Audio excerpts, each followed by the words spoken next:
Chapter 321 एकलौता रास्ता। उसे यकीन नहीं था कि वो आगे चलकर हाई लेवल मृत जीव बन भी पाएगी या नहीं, इसलिए निया ने इस बात में ज्यादा दिमाग लगाना ही छोड़ दिया। उसने जल्दी जल्दी पूरी किताब खत्म की और धीरे धीरे उसे मृत जीव जाति की हालत का एक मोटा मोटी अंदाजा हो गया। सिर्फ मौत की ऊर्जा सोखने के अलावा मृत जीव भी इंसानों की तरह अपनी लड़ने की ताकत बढ़ाकर खुद को मजबूत बना सकते थे।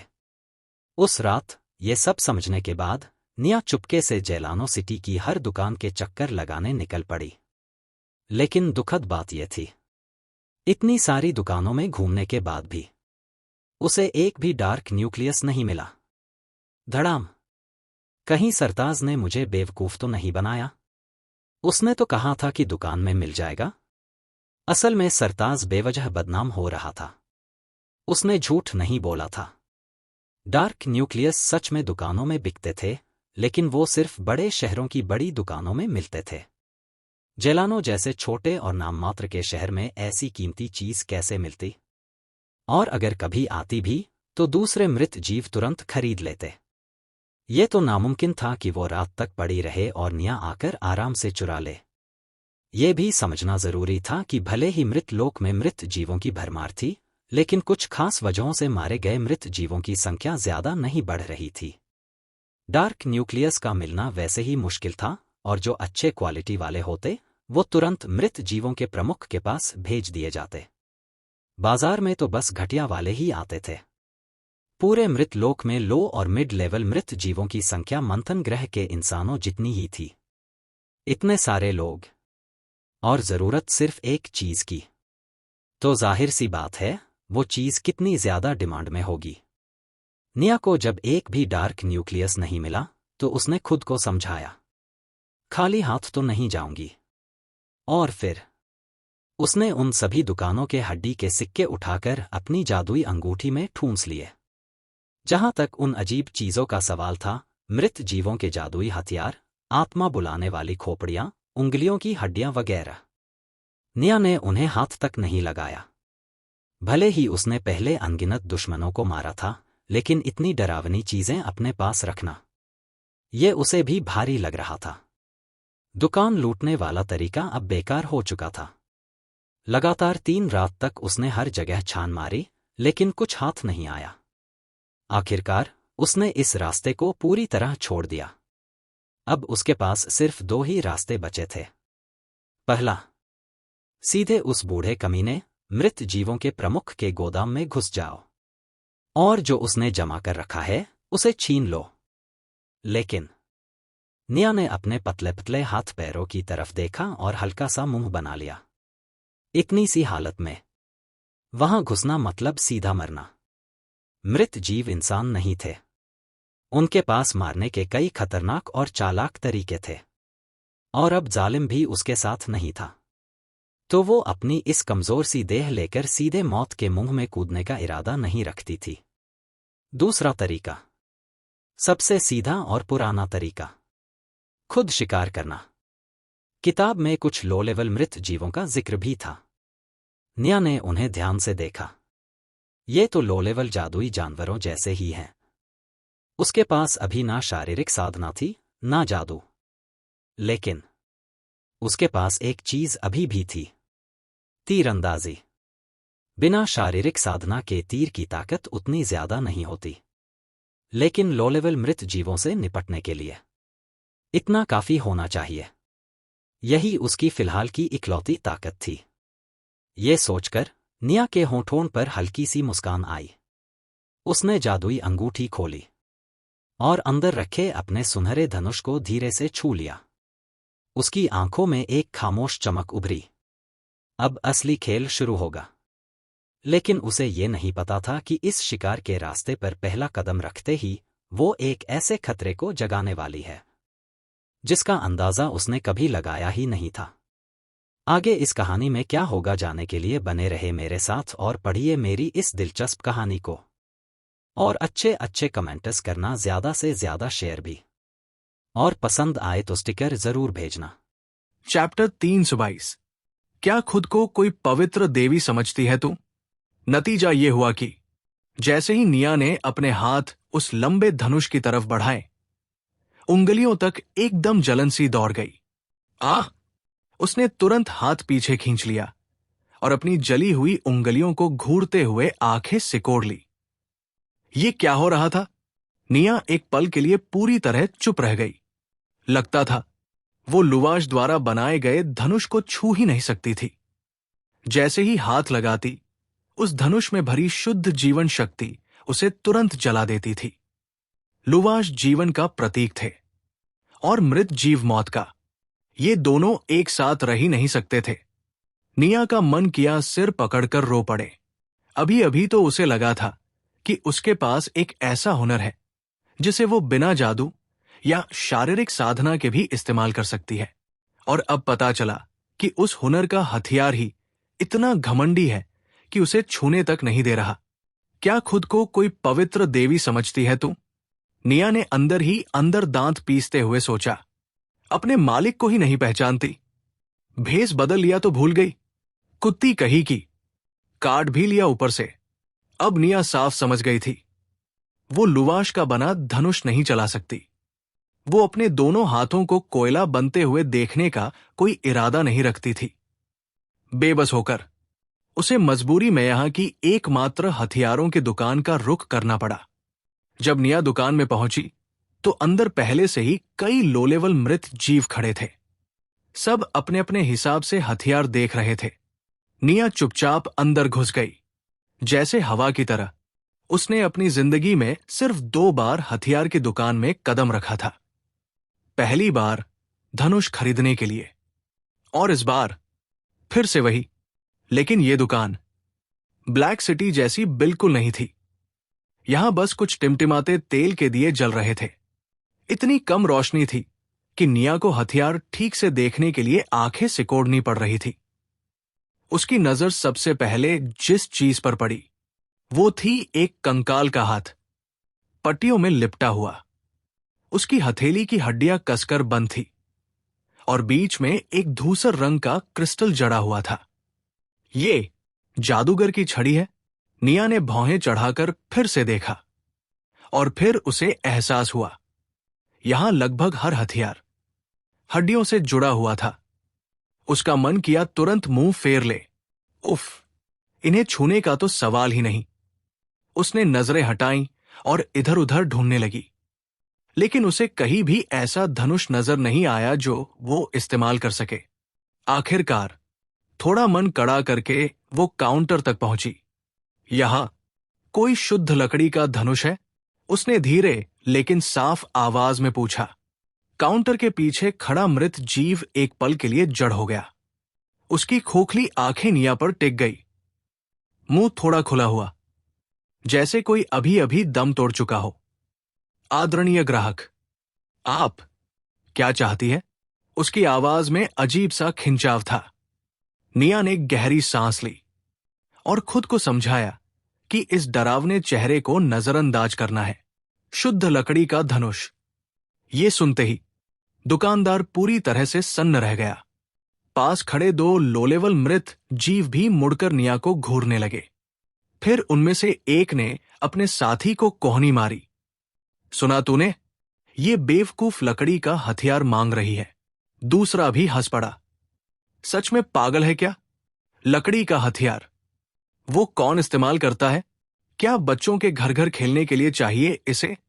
दोनों की आंखों में साफ मजाक झलक रहा था। मृत जीवों के लिए लकड़ी की चीजें ज्यादा देर टिक ही नहीं सकती थी।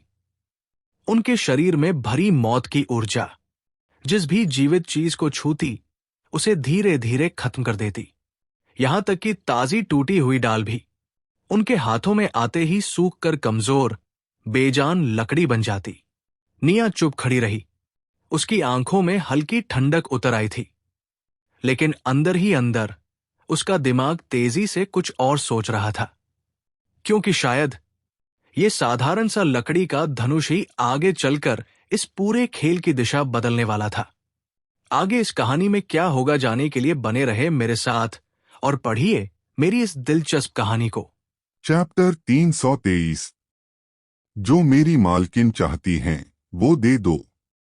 इसलिए इस मृत जीवों की हथियारों की दुकान में लगभग कुछ भी ऐसा नहीं था जो शुद्ध लकड़ी का बना हो। अगर कुछ था भी तो वो टंगस्टन लकड़ी से बना होता, जो लोहे जितनी सख्त होती है। टंगस्टन लकड़ी में लचीलापन नहीं होता था, लेकिन मजबूती के मामले में वो लकड़ी में सबसे ज्यादा लोहे के करीब थी। सिर्फ यही लकड़ी थी जो मृत जीवों के हाथों में कुछ हद तक टिक पाती थी। लेकिन अफसोस, टंगस्टन लकड़ी धनुष बनाने के लिए बिल्कुल सही नहीं थी, क्योंकि धनुष के लिए जरूरी था कि लकड़ी में लचीलापन हो, वरना वो मुड़ेगा ही नहीं। निया का शुद्ध लकड़ी का धनुष ढूंढना बाकी मृत जीवों को किसी मजाक से कम नहीं लग रहा था। दुकानदार कुछ पल तक तो यूं ही घूरता रहा। फिर जैसे ही उसे होश आया, उसके चेहरे पर शक और झुंझलाहट साफ दिखने लगी। सुनो ग्राहक, अगर तुम्हें कुछ खरीदना ही नहीं है तो रास्ता छोड़ो, उसने ठंडी आवाज में कहा। उसे निया की बातों पर जरा भी यकीन नहीं था। कोई मृत जीव शुद्ध लकड़ी का धनुष क्यों खरीदेगा? उसके दिमाग में यही चल रहा था। ऐसी चीज तो कुछ ही देर में सड़कर बेकार लकड़ी बन जाएगी। निया ने हल्की सांस छोड़ी। वो सच में खरीदने आई थी, कोई तमाशा करने नहीं। मुझे सच में चाहिए। अगर है तो दे दो, उसने दबे गुस्से के साथ कहा। अंदर ही अंदर वो सोच रही थी, अगर अभी वो इतनी कमजोर न होती तो इस बेवकूफ को बाहर घसीटकर 2 थप्पड़ जरूर जड़ देती। नहीं है। चलो निकलो यहां से, दुकानदार ने हाथ हिलाते हुए ऐसे कहा जैसे मक्खी भगा रहा हो। निया की आंखें धीरे धीरे सिकुड़ गईं। उसके अंदर का गुस्सा बस फूटने ही वाला था कि तभी अचानक उसके पास एक लंबी दबदबे वाली परछाई आ खड़ी हुई। वो कुछ समझ पाती उससे पहले ही उस शख्स ने आगे बढ़कर काउंटर के पीछे खड़े मृत जीव को पकड़ लिया और जोर से खींचकर बाहर निकाल दिया। आ मृत जीव की कान फाड़ देने वाली चीख गूंज उठी। चुप! एक ठंडी खतरनाक आवाज निया के कानों में पड़ी। निया ने चौंक कर सिर घुमाया और जो उसने देखा उससे उसकी आंखें एक पल को ठहर गईं। उसके पास एक लंबा, बेहद हैंडसम आदमी खड़ा था। काले लंबे बाल, तेज नैननक्श, चेहरे पर जंगली और ठंडी आभा। उसकी काली आंखें, जिनमें साफ साफ हत्या का इरादा चमक रहा था, धीरे धीरे सिकुड़ रही थीं। जो मेरी मालकिन चाहती हैं वो दे दो, वरना मैं तुम्हें खा जाऊंगा, उस आदमी ने ठंडी आवाज में कहा। निया हल्का सा सन्न रह गई। उसने सामने खड़े उस अनजान आदमी को गौर से देखा। खा जाऊंगा, ये लहजा इतना जाना पहचाना क्यों लग रहा था? उस आदमी के शरीर से खतरनाक हत्या की आभा फैल रही थी। दुकान में खड़े बाकी मृत जीव एक पल में ही डर के मारे भाग खड़े हुए। दुकानदार का शरीर कांपने लगा। उसकी आंखें डर से फट गईं। वो बाएं वाले दराज में है। उसकी आवाज कांप रही थी, जैसे रो पड़ेगा अभी। आदमी ने आंखें सिकोड़ लीं और बिना कुछ कहे उस मृत जीव को ऐसे फेंका जैसे कोई कूड़ा हो। भले ही फेंकना हल्का लग रहा था, लेकिन वो बेचारा कई अलमारियों को तोड़ता हुआ जा गिरा। फिर वो आदमी झुका और बाईं तरफ का दराज खोला। अंदर एक धूल से भरा हुआ लकड़ी का धनुष चुपचाप रखा था। उसने बिना कुछ कहे वो धनुष उठाया और सीधे निया की तरफ बढ़ा दिया। निया अभी भी वहीं खड़ी थी, पूरी तरह हैरान। उसकी नजरें उस आदमी के चेहरे पर टिकी हुई थीं। कुछ पल की चुप्पी के बाद उसने धीरे से कहा, अघोरा। अचानक उस ठंडे और खतरनाक चेहरे पर एक चमकदार मुस्कान खिल गई। निया पूरी तरह जड़ हो गई। उसकी आंखें फैल गईं। ये सच में वही है? ये हैंडसम आदमी वाकई में वही खाना पीना छोड़कर कुछ ना सोचने वाला अघोरा था।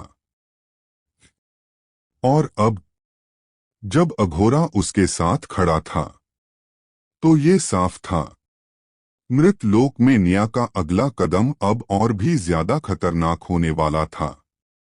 आगे इस कहानी में क्या होगा जानने के लिए बने रहे मेरे साथ और पढ़िए मेरी इस दिलचस्प कहानी को। और अच्छे अच्छे कमेंट्स करना, ज्यादा से ज्यादा शेयर भी। और पसंद आए तो स्टिकर जरूर भेजना। चैप्टर 324। मेरी तारीफ करो, मुझे खाना दो, मुझे प्यार करो। तू ये क्या बन गया है?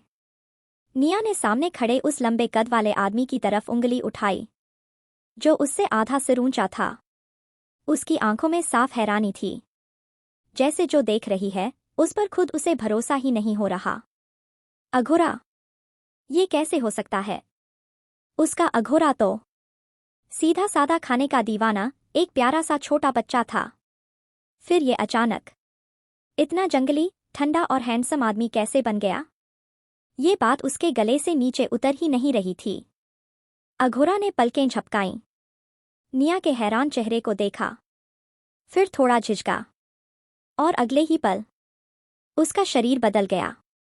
फिर से वही छोटा सा क्यूट बच्चा जो बस निया के सीने तक आता था। मास्टर, मैं आपकी रक्षा कर रहा हूं।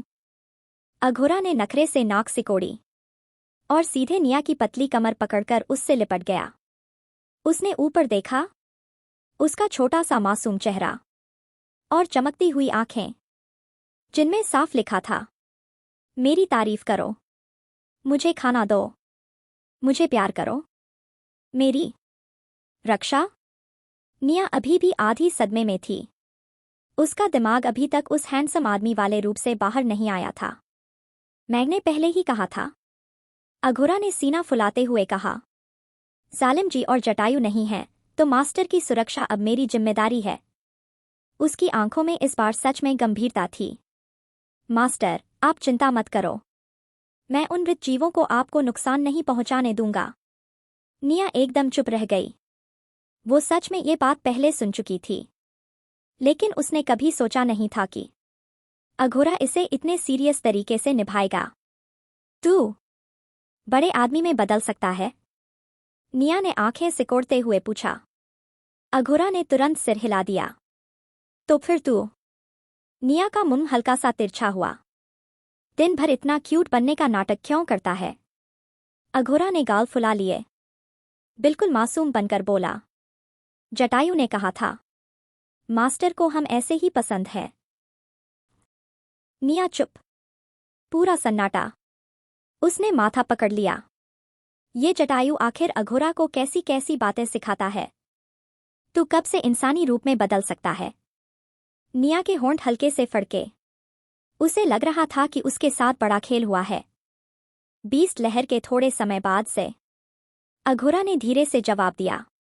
और जटायु? निया की आंखें खतरनाक तरीके से सिकुड़ गईं। वो भी कब से? हमारे ड्रैगन महाद्वीप जाने से कुछ दिन पहले। बस इतना सुनना था।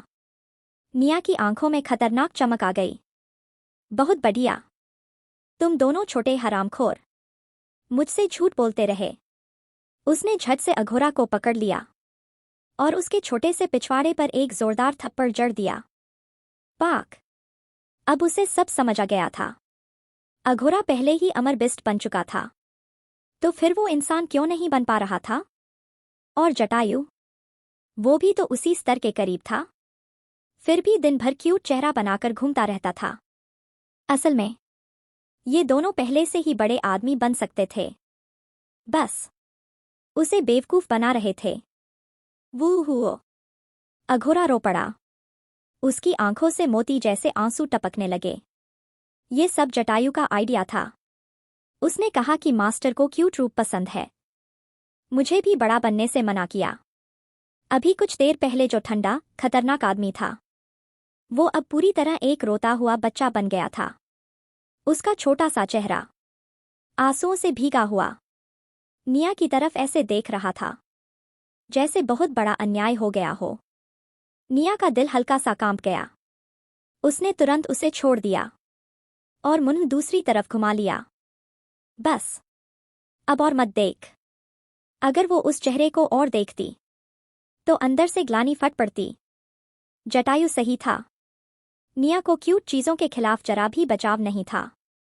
नहीं तो वो मिनी ड्रैगन को कब का उसके बाप मौत का दूध बाली के पास भेज चुकी होती, लेकिन उसने उसे अपने पास ही रखा, सिर्फ इसलिए क्योंकि वो बहुत क्यूट था। और इसी बात का फायदा उठाकर जटायु ने अपना खेल खेला।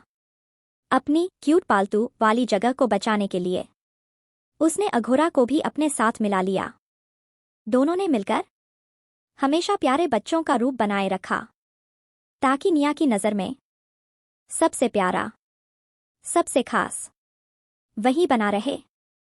लेकिन अब जब ये सच्चाई सामने आ चुकी थी, तो सवाल ये था, क्या निया इन दोनों की इस मासूम चालाकी को माफ करेगी, या फिर जटायु की बारी अब आने वाली थी। आगे इस कहानी में क्या होगा जानने के लिए बने रहे मेरे साथ और पढ़िए मेरी इस दिलचस्प कहानी को। और अच्छे अच्छे कमेंट्स करना, ज़्यादा से ज़्यादा शेयर भी, और पसंद आए तो स्टिकर जरूर भेजना। चैप्टर 325। निया का जेलानो शहर छोड़ जाना। उसी पल निया का मन किया कि वो जटायु को पकड़कर अच्छे से पीट दे। उसकी चोटों की वजह से वो इतने दिन से जटायु को लेकर परेशान थी। उसे लगा था कि वो अभी तक बड़ा आदमी इसलिए नहीं बन पा रहा क्योंकि उसकी चोटें अभी अभी ठीक हुई हैं। लेकिन असलियत तो कुछ और ही निकली। उसने मन ही मन कसम खाई, वो जटायु को मारेगी नहीं, पर छोड़ेगी भी नहीं। तो फिर तू अचानक बड़ा कैसे बन गया? निया ने पूछा। अघोरा वहीं खड़ा हो गया, अपने छोटे छोटे हाथ पीछे कर लिए और चुपचाप अपना पिछवाड़ा सहलाने लगा। क्योंकि मुझे मालिक की रक्षा करनी है, बिल्कुल जालिम जी की तरह। अघोरा के दिमाग में जालिम जी सबसे ताकतवर थे। उसने हर बार देखा था जब भी जालिम जी निया की रक्षा करते थे, उनका विशाल शरीर लोहे की दीवार जैसा बन जाता था, जो निया को हर मुसीबत से बचाता था। निया थोड़ी देर के लिए चुप हो गई। उसकी नजरें अघोरा पर टिक गईं। अघोरा हमेशा बस खाता रहता था। दिन के 24 घंटे में सोने के अलावा वो सिर्फ खाता ही रहता था। आमतौर पर अगर कुछ होता तो जटायु आगे आता, और अगर जटायु भी संभाल नहीं पाता तो जालिम जी सब संभाल लेते। अघोरा के सामने आने का मौका ही बहुत कम मिलता था, और जब कभी मौका मिला भी तो वो बस दुश्मनों को खा जाता था। लेकिन निया को याद आया, जब से वो मृतलोक में आई है, उसने उस छोटे लालची को चुपचाप खाते हुए नहीं देखा। अब वो या तो उसके पास चुपचाप बैठा रहता था, या फिर उसके शरीर के अंदर रहकर चारों तरफ नजर रखता था, जो हमेशा खाने के पीछे भागता था। आज उसने वो सब छोड़ दिया और खुद को निया की रक्षा के लिए समर्पित कर दिया। उसे पता था कि अभी निया कमजोर है, ना उसके पास ताकतवर जादू है, ना शारीरिक साधना, ना जटायु साथ है, ना जालिम जी। इस वक्त उसके पास सिर्फ वही है। इसलिए उसने अपना शौक छोड़ दिया और हथियार उठा लिया, ताकि जटायु और जालिम जी की जगह वो खुद उसकी ढाल बन सके। पागल। निया की आंखें हल्की सी नम हो गईं, दिल में एक अजीब सा एहसास उमड़ पड़ा। मालिक, मैं आपकी रक्षा करूंगा। आप मुझ पर भरोसा कीजिए। अघोरा ने पूरी गंभीरता से कहा। निया हल्का सा मुस्कुराई और उसके सिर पर प्यार से हाथ फेरा। अब वापस मेरे अंदर आ जाओ, आगे परेशानी आने वाली है। ओ, अघोरा ने बेचारी सी शक्ल बनाई और अगले ही पल चमक बनकर निया के शरीर में समा गया। हथियार की दुकान में उसने जो हंगामा मचाया था, उससे पहले से बिखरी दुकान अब पूरी तरह तबाह हो चुकी थी। निया ने तेजी से कुछ तीर उठाए, जमीन पर कुछ हड्डी के सिक्के फेंके और बिना पीछे देखे अपना धनुष तीर लेकर वहां से निकल गई। अघोरा का यूं सामने आना मृत जीवों को जरूर सतर्क कर देगा। उसे तुरंत शहर छोड़ना होगा। 10 मिनट भी नहीं बीते थे कि जेलानो शहर के मृत सैनिक खबर पाकर वहां पहुंच गए। लेकिन उन्हें मिला क्या? बस एक रोता हुआ दुकानदार और पूरी तरह बर्बाद दुकान। हथियार मिलने के बाद निया सराय वापस नहीं गई। उसने एक दुकान से नक्शा खरीदा और सीधे जेलानो शहर छोड़ दिया। अघोरा के कारण जो तूफान उठने वाला था, उसके शांत होने तक यहां रुकना मतलब खुद मुसीबत बुलाना था। अभी उसकी ताकत इतनी नहीं थी कि वो खुद को बचा सके, और अगर उसने दोबारा अघोरा को बाहर निकाला तो वो तुरंत पूरे मृत लोक की वांटेड बन जाएगी। इसलिए एक लालची साथी की वजह से निया को बिना रुके आगे बढ़ना पड़ा और उसने तय कर लिया अब वो अपनी यात्रा शुरू करेगी, जहां उसका काम होगा मृत जीवों का शिकार करना। लेकिन उसे खुद भी नहीं पता था कि इस रास्ते पर आगे उसका सामना किस डरावनी सच्चाई से होने वाला है। आगे इस कहानी में क्या होगा जानने के लिए बने रहे मेरे साथ और पढ़िए मेरी इस दिलचस्प कहानी को। और अच्छे अच्छे कमेंट्स करना, ज्यादा से ज्यादा शेयर भी, और पसंद आए तो स्टिकर जरूर भेजना। चैप्टर 326 एक छोटे भेड़िए से थोड़ा अभ्यास करना। मृत लोक के अंदर प्रमुख खुजैला के शहर से कई दर्जन मील दूर चारों तरफ काले रंग की वनस्पतियां फैली हुई थी। ये पौधे मौत की ऊर्जा से पनपते थे और बहुत ज्यादा शक्ति खाने वाले थे। यहाँ कोई भी गैरमृत जीव जरा सी लापरवाही में मौत की छाया में आ सकता था। निया अपने हाथ में लकड़ी का धनुष पकड़े घने जंगल के बीच धीरे धीरे आगे बढ़ रही थी। बिना शारीरिक साधना के सहारे उसकी गति काफी सीमित हो गई थी। निया खुद सोच भी नहीं सकती थी कि एक दिन उसकी हालत ऐसी हो जाएगी। उसकी ताकत फिर से शून्य जैसी हो गई थी और अब उसके पास बस एक साधारण लकड़ी का धनुष था, जिसमें कोई जादुई कोर भी नहीं था। निया को साफ महसूस हो रहा था कि उसका शरीर अपने आप उस धनुष में बची थोड़ी सी जीवन शक्ति को सोख रहा है। उसे जल्दी खत्म होने से बचाने के लिए उसने अपनी हथेली पर मोटा कपड़ा लपेट रखा था, ताकि अपनी आभा को थोड़ा अलग कर सके। वो नहीं चाहती थी कि दुश्मन मिलने से पहले ही उसका हथियार बेकार हो जाए। अभी उसकी ताकत इतनी नहीं थी कि वो ऊंचे स्तर के मृत जीवों से भिड़ सके। हालांकि उसके पास अघोरा जैसा अमर बिस्त था, लेकिन निया ने पहले ही ठान लिया था, जब तक जान पर बन न आए वो उसकी ताकत का सहारा नहीं लेगी। और सच कहें तो शुरुआत से शुरू करना उसके लिए बुरा भी नहीं था। पहले उसकी प्रगति बहुत तेज थी। वो हर पल ट्रेनिंग करती थी, लेकिन ज्यादातर ध्यान जादू और शारीरिक साधना पर ही था। अपने असली शारीरिक कौशल को तराशने का उसे ज्यादा मौका नहीं मिला। असल माहिर वही होता है जो अंदर और बाहर दोनों से मजबूत हो। निया की अंदरूनी ताकत तो बहुत मजबूत थी, लेकिन बाहरी लड़ने के कौशल में कमी रह गई थी। ज्यादातर समय वो जादू और शारीरिक साधना के भरोसे सीधे टक्कर लेती थी। जालिम जी ने भी पहले कहा था, वो दूर से वार करने और छुपकर हमला करने में माहिर है, लेकिन अगर कोई ताकतवर दुश्मन पास आ जाए तो उसके पास जवाब देने की ताकत कम पड़ जाती है। अब हालात बदल चुके थे। अब निया के पास न जादू था, न शारीरिक साधना। अब सब कुछ सिर्फ उसके शरीर की ताकत और कौशल पर निर्भर था। उसने अपना पहला निशाना ढूंढ लिया। एक निचले स्तर का अंधकार भेड़िया। ये भेड़िए बहुत कमजोर होते थे, लेकिन इनकी आदत झुंड में रहने की होती थी। एक से निपटना आसान था, लेकिन ये अक्सर 2-3 के समूह में घूमते थे। लेकिन निया ने देखा कि उसके सामने वाला भेड़िया अकेला ही जंगल में भटक रहा था। उसने करीब 10 मिनट तक ध्यान से आसपास देखा, कोई और भेड़िया नहीं था। तब जाकर उसने राहत की सांस ली। उसने आदतन अपना धनुष उठाया और तीर चलाने ही वाली थी, लेकिन अगले ही पल उसने खुद को रोक लिया। अगर उसे अपने कमजोर शारीरिक कौशल को मजबूत करना है, तो फिर सिर्फ तीर धनुष वाले तीरंदाज की तरह क्यों लड़े? निया के होठों पर हल्की मुस्कान आई। उसने अपनी जादुई अंगूठी खोली, धनुष अंदर रखा और एक काले लोहे का खंजर निकाला। वो खंजर बेहद तेज था, लेकिन उसमें कोई खास आध्यात्मिक शक्ति नहीं थी। फिर भी फिलहाल वही उसके काम का था। मालकिन, आप क्या कर रही हैं? निया के अंदर बैठे अघोरा ने उसकी हरकत देखकर पूछा। निया हल्के से हंसी, आंखों में चमक के साथ बोली, बस एक छोटे भेड़िए से थोड़ा अभ्यास करने वाली हूँ। चिंता मत करो। लेकिन अंदर ही अंदर उसे खुद पर हंसी आ रही थी। एक समय की ताकतवर निया आज एक छोटे से अंधकार भेड़िए से अपनी जान का खतरा महसूस कर रही थी।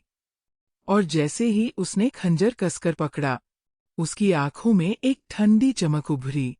अब असली खेल शुरू होने वाला था, और शायद ये छोटा सा शिकार आने वाले बड़े तूफान की सिर्फ शुरुआत भर था। आगे इस कहानी में क्या होगा जानने के लिए बने रहे मेरे साथ और पढ़िए मेरी इस दिलचस्प कहानी को। और अच्छे कमेंट्स करना, ज्यादा से ज्यादा शेयर भी, और पसंद आए तो स्टिकर जरूर भेजना। चैप्टर 327। कमजोर हूं तो क्या हुआ, मजबूत भी मैं ही बनूंगी। अंधकार भेड़िए का आकार एक आम भेड़िए जैसा ही था। उसका पूरा शरीर धूसर काले फर से ढका हुआ था, जिससे हल्की हल्की मौत की ऊर्जा निकल रही थी। निया ने अपने हाथ में पकड़े खंजर को कपड़े की पट्टी से कसकर बांध लिया। ये तरीका उसने भेड़िया टोली के योद्धाओं से सीखा था। जब लड़ाई तेज होती है तो बाहरी ताकतों की वजह से हथियार हाथ से छूट जाते हैं, और अभी उसकी शारीरिक ताकत भी कुछ खास नहीं थी, तो ये खतरा और भी ज्यादा था। उसने गहरी सांस ली और फिर अपनी चोरी-छिपे वार करने वाली कला का इस्तेमाल करते हुए धीरे धीरे उस अंधकार भेड़िए के पास बढ़ने लगी, जो शिकार की तलाश में घूम रहा था। भूखा अंधकार भेड़िए इस बात से बिल्कुल अनजान था कि अब वो खुद किसी और का शिकार बन चुका है। उसकी भूखी आंखें इधर-उधर शिकार ढूंढ रही थी। अचानक एक परछाई बिजली की तरह उस पर झपटी। निया ने अपनी फुर्ती दिखाते हुए खंजर को कसकर पकड़ा और सीधे नाइटवुल्फ पर वार कर दिया। लेकिन हालांकि अंधकार भेड़िए एक लो लेवल मृत जीव था, उसकी चाल बेहद तेज थी। उसने तुरंत खतरा भांप लिया और अपना खून से सना मुंह खोलकर निया की तरफ झपटा। निया का वार उसकी पीठ पर लगा, और जैसे ही वो उसे काटने वाला था, निया झट से पीछे उछली और उसके हमले से बाल बाल बच गई। अभी भी आदत नहीं पड़ी। निया ने भौहें सिकोड़ते हुए हल्की सांस छोड़ी और उस घायल नाइटवुल्फ को देखा। असल में उसका वार तो सीधे उसकी गर्दन पर होना था, लेकिन उसकी स्पीड कम होने की वजह से नाइटवुल्फ बच गया और वार सिर्फ उसकी पीठ पर लगा। ऊपर से खंजर उसकी पसलियों में अटक गया, अंदर तक घुस ही नहीं पाया। जो वार जानलेवा होना चाहिए था, वो चूक गया। और इसी एक पल में निया को अपनी मौजूदा ताकत की सच्चाई साफ दिख गई। अगर ये पहले वाली निया होती, तो सामने खड़े ऐसे छोटे अंधकार भेड़िए को वो एक हाथ से खेल खेल में मार देती। लेकिन अब तो उसे खुद पलटवार करने का मौका मिल रहा था। फिर भी निया ने हार नहीं मानी, बल्कि उसकी आंखों में और ज्यादा जिद चमक उठी। कमजोर हूं तो क्या हुआ, मजबूत भी मैं ही बनूंगी, उसने दांत भींचते हुए खुद से कहा। अंधकार वन के अंदर, जहां कोई दूसरा मृत जीव आसपास नहीं था, निया और नाइटवुल्फ के बीच भयंकर लड़ाई छिड़ गई। समय यूं ही उड़ता चला गया और देखते ही देखते आधा महीना बीत गया। अंधकार वन की गहराई में एक विशाल पेड़ के ऊपर एक छोटा सा ट्री हाउस बना था, सीधा सादा, बस हवा और बारिश से बचने जितना। अचानक नीचे से एक फुर्तीली परछाई उछली और सीधे डाल पर आकर टिक गई। ट्री हाउस के अंदर अघोरा पैर लटकाए बैठा था और सामने खून से लथपथ हालत में लौटी निया को देख रहा था। उसने आंखें झपकाईं और थोड़ा सा मुंह बनाया। इतनी मेहनत करने की क्या जरूरत है? निया हल्का सा मुस्कुराई और अपने कंधे पर लटक रहे एक मृत जीव को उठाकर उसकी तरफ फेंक दिया। पिछले आधे महीने में निया ने खाने और सोने के अलावा अपना हर पल अंधकार वन में घूम घूम कर मृत जीवों को ढूंढने में लगाया था। इस दौरान कई बार वो खतरनाक हालात में फंसी, कई बार अघोरा उसे बचाने के लिए बाहर आने वाला था, लेकिन हर बार निया ने उसे रोक दिया। वो मरना पसंद करती, लेकिन किसी की मदद लेना नहीं, और इसी जिद का नतीजा था आज, जहां पहले वो सिर्फ लो लेवल मृत जीवों से सावधानी से लड़ पाती थी, अब वो अकेले मिड लेवल मृत जीवों को भी अपने दम पर खत्म कर रही थी। उसकी ताकत किसी और की मदद से नहीं, बल्कि हर बूंद पसीने और खून से धीरे धीरे खुद उसके हाथों से बनी थी। लेकिन उसे खुद भी अंदाजा नहीं था कि अंधकार वन की गहराइयों में कोई और भी उसकी हर हरकत पर नजर रखे हुए था, और अगला कदम उसकी इस कड़ी मेहनत को एक खतरनाक मोड़ देने वाला था। आगे इस कहानी में क्या होगा जाने के लिए बने रहे मेरे साथ और पढ़िए मेरी इस दिलचस्प कहानी को, और अच्छे अच्छे कमेंट्स करना, ज्यादा से ज्यादा शेयर भी, और पसंद आए तो स्टिकर जरूर भेजना। चैप्टर 328। हम वापस जाएंगे। अपने पहले वाले तेज बढ़त के मुकाबले अब निया की तरक्की की रफ्तार काफी धीमी हो गई थी, लेकिन इस बार जो भी ताकत बढ़ रही थी वो पूरी तरह उसकी अपनी कमाई हुई थी। अब ऐसा कभी नहीं होगा कि उसकी ताकत पहले की तरह अचानक बदल जाए या डगमगा जाए। हालांकि निया को खुद लग रहा था कि वो धीरे बढ़ रही है, पर सच में उसकी ग्रोथ बहुत तेज थी। पिछले आधे महीने में उसने 200 से भी ज्यादा मृत जीवों को खत्म कर दिया था और उसके पास डार्क नाभिक न्यूक्लियस की अच्छी खासी संख्या जमा हो गई थी। निया ने किताब में लिखे तरीके के अनुसार उन डार्क नाभिक में मौजूद मौत की ऊर्जा को सोखना शुरू किया, और अब उसमें साफ साफ संकेत दिख रहे थे कि वो धीरे धीरे मध्यम स्तर के मृत जीव के लेवल तक पहुंचने वाली है। मास्टर, आपको जटायु और जालिम जी की याद आती है? अघोरा ने एक मृत जीव की लाश को ऐसे निगल लिया जैसे कोई खजूर खाता हो। हर बार की तरह निया की मेहनत की कमाई सीधा उसी के पेट में जा रही थी। हालांकि इस दौरान वो लगातार निया की सुरक्षा में लगा रहा, इसलिए उसे पेट भर खाने का मौका कम ही मिला, लेकिन उसने कभी शिकायत नहीं की। वो पूरी ईमानदारी से अपने रक्षक का फर्ज निभा रहा था। निया एक पल को चुप रह गई। उसकी साफ आंखें हल्की सी झुक गईं। याद आती है? मृतलोक में बिताए हर एक रात। जब भी वो आंखें बंद करती, उन्हें याद किए बिना नहीं रह पाती थी। हम वापस जाएंगे, निया ने खुद को संभालते हुए कहा और अघोरा के छोटे से सिर पर हाथ फेर दिया। हाँ, अघोरा ने चुपचाप सिर हिलाया। फिर उसने अपने कपड़े के किनारे से निया के चेहरे पर लगी धूल को बहुत ध्यान से साफ किया।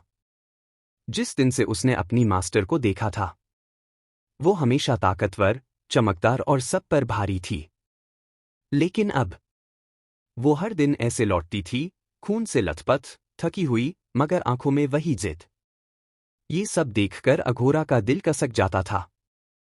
ये सब निया के साथ नहीं होना चाहिए था। लेकिन निया, उसने कभी शिकायत नहीं की।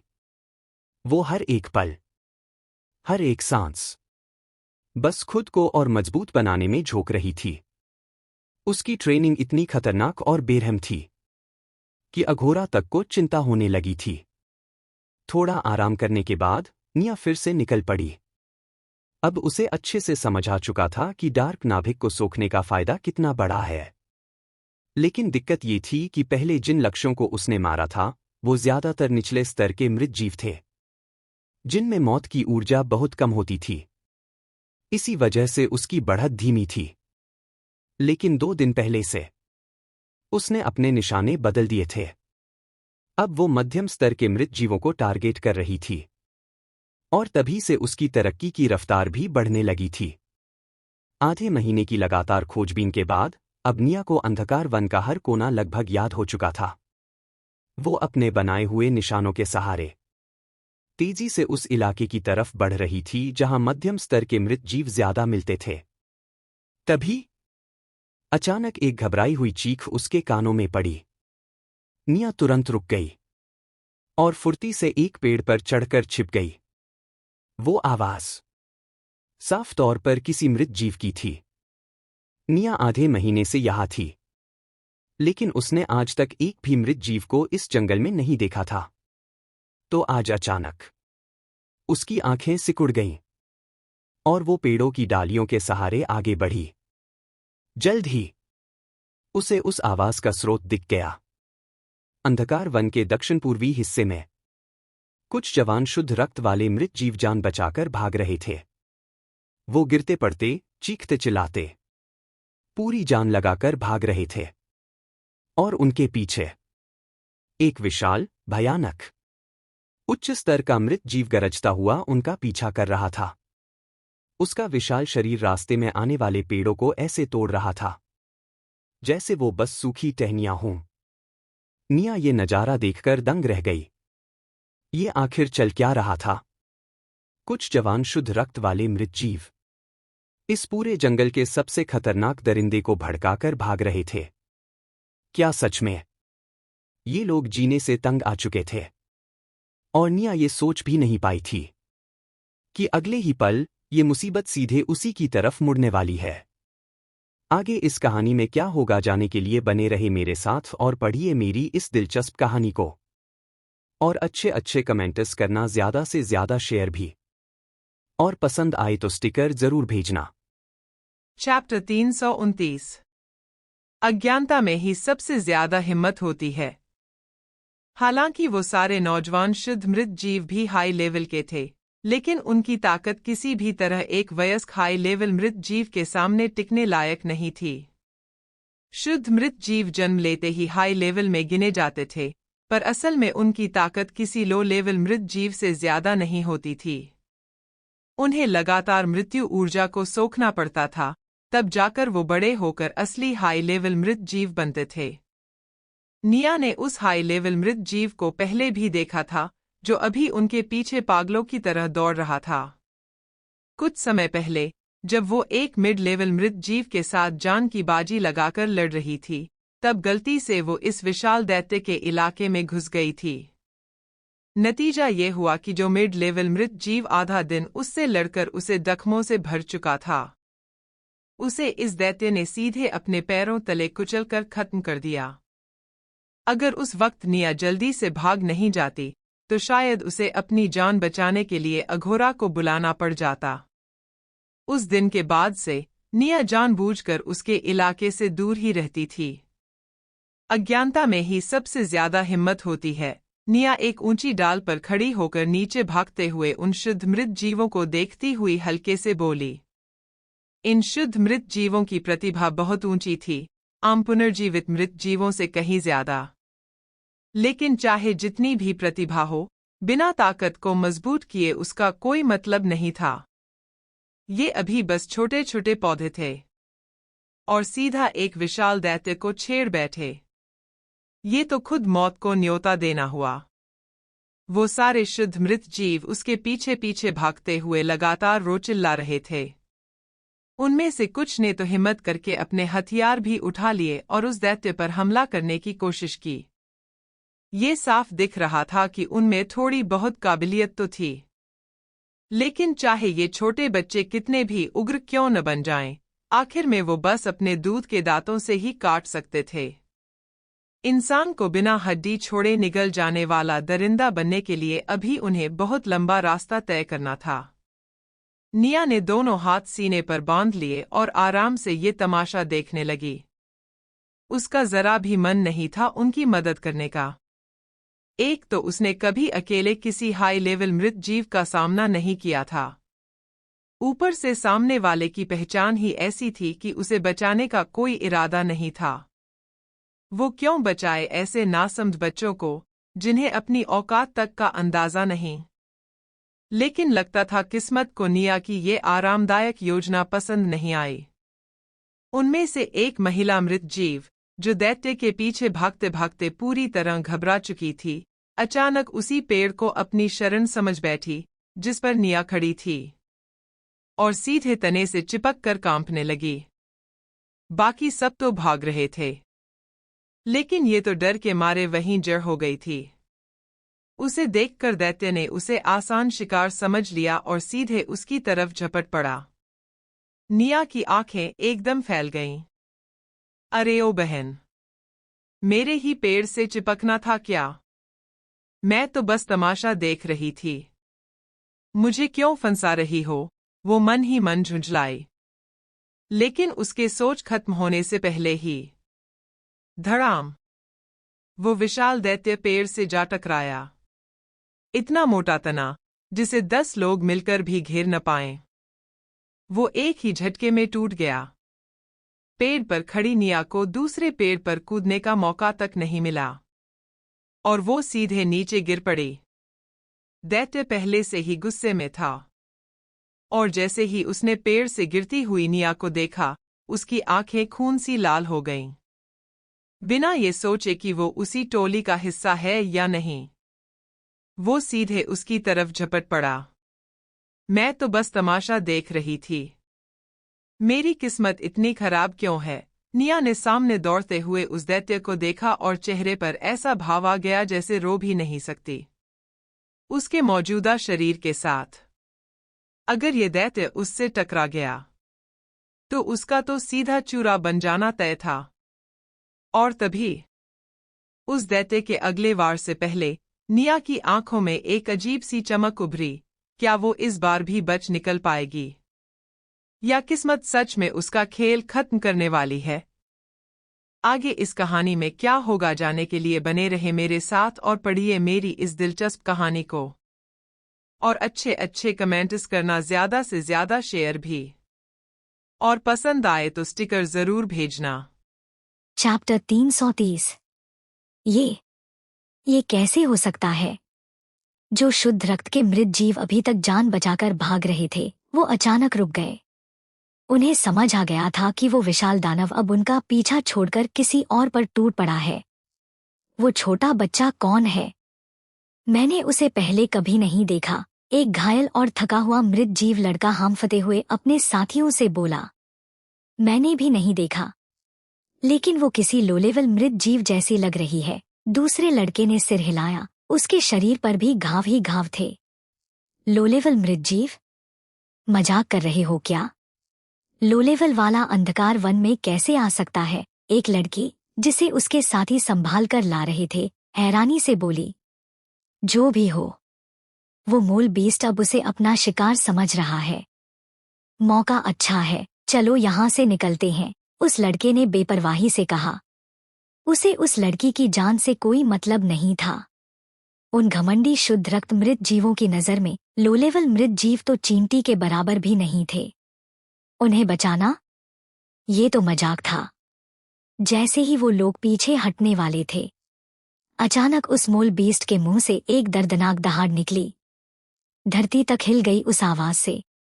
सब चौंक कर पीछे मुड़े, और जो उन्होंने देखा, वो देखकर सबकी आंखें फटी की फटी रह गईं। एक छोटी फुर्तीली सी परछाई पेड़ों के सहारे हवा में नाच रही थी। उसके हाथ में एक साधारण सा धनुष था, लेकिन वो भागते भागते, उड़ते उड़ते तीर चला रही थी। हाई लेवल मृत जीव पर साधारण तीर चलाना, ये तो बेकार होता है। उनकी खाल इतनी सख्त होती है कि तलवार भी मुश्किल से असर करती है। लेकिन यहाँ हर एक तीर सीधा मूल बीस्ट की आंखों में जा रहा था।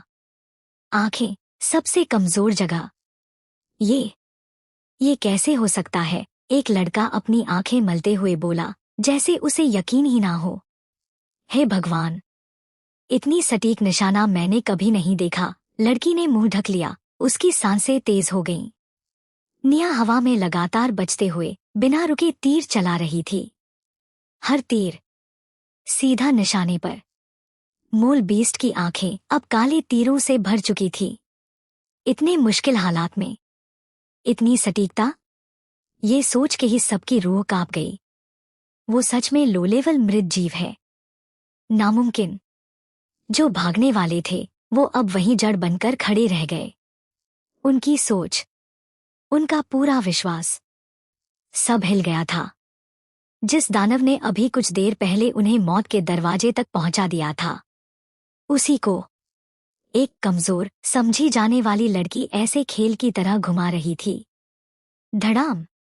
एक लड़के के हाथ से हथियार गिर गया। अगर लो लेवल ऐसे होते हैं तो फिर हम जेंगे कैसे? उनके चेहरे पर डर, हैरानी और टूटता हुआ घमंड साफ दिख रहा था। और वहीं दूसरी तरफ निया की आंखों में अब खेल खत्म करने वाली ठंडी चमक उभरने लगी थी। लेकिन क्या सच में ये लड़ाई यहीं खत्म होने वाली थी, या मूल बीस्ट अभी अपना असली डरावना रूप दिखाने वाला था? आगे इस कहानी में क्या होगा जानने के लिए बने रहे मेरे साथ और पढ़िए मेरी इस दिलचस्प कहानी को। और अच्छे कमेंट्स करना, ज्यादा से ज्यादा शेयर भी, और पसंद आए तो स्टिकर जरूर भेजना।